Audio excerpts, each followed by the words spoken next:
Video games can improve mental health. Let's stop seeing them as a guilty pleasure. Many still regard video games as a waste of time or downright sinister. But the real story is very different.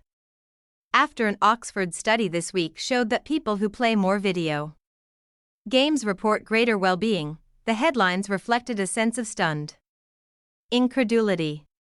Playing video games benefits mental health, exclaimed. MailOnline, while Business Insider went with video games might actually be good for you. My dad sent me a clipping from the Times, as he has done every time he's seen video games mentioned in the paper for the past 15 years, that began with the words, "Parents beware." Who'd have thunk it? But why the surprise? For anyone who actually plays video games, this is hardly news.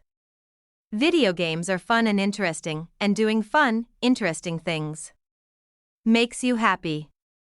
Would we need a study to show that watching a few episodes of a beloved TV show makes you feel good, or that sitting down with a good book is relaxing? This year especially, video games have been an essential form of escapism and therapy for millions, and this study proves that I was hardly the only one devotedly playing Animal Crossing to decompress after an intense day of lockdown parenting.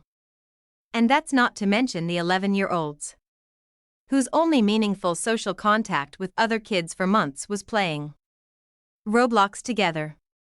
If you look at the way video games are still predominantly covered on TV and in the news, however, it's easy to see why a study about their positive effects might prompt such shock. It speaks to a bafflingly persistent negative stigma. Video games are still seen by many as, at best, a waste of time, and at worst, downright sinister. Coverage always focuses on how much money the video games industry makes, and how violent they may or may not be. Every time a game gets popular with kids, the columns and TV news segments take on a wary, alarmist tone, as if the nation's children are all getting into heroin. I've been on the sharp end of this baffling stigma since 2005, when I first started writing professionally about video games as a teenager.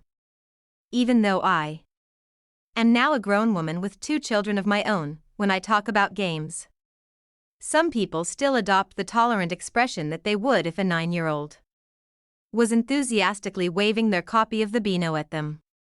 Or, worse, they furrow their brows in concern, as if I've just admitted to a gambling habit.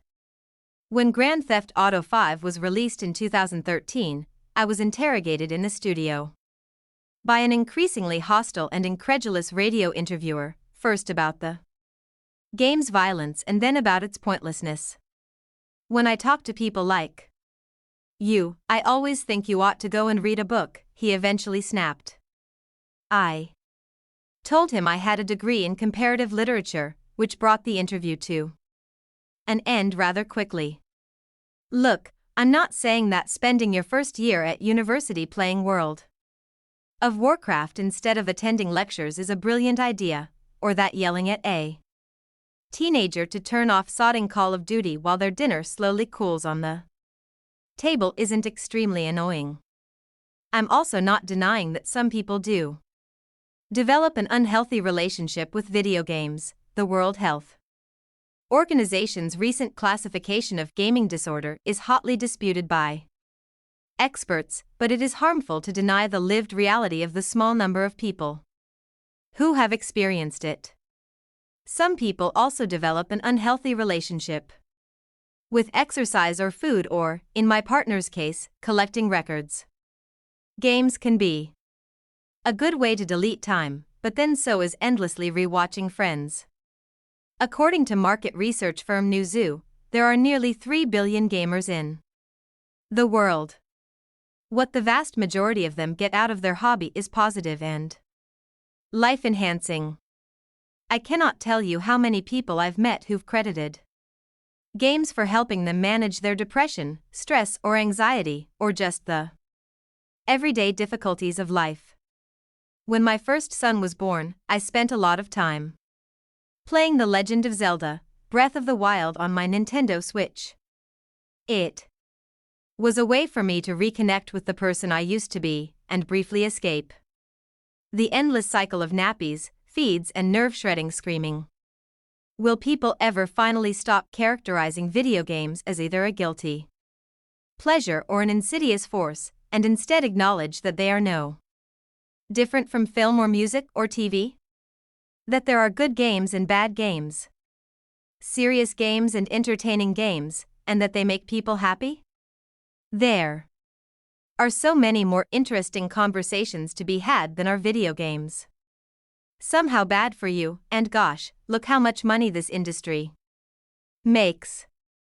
Try talking to people who actually play them, which these days is 85% of people under 35 and plenty of older folks too, and you'll find the real stories.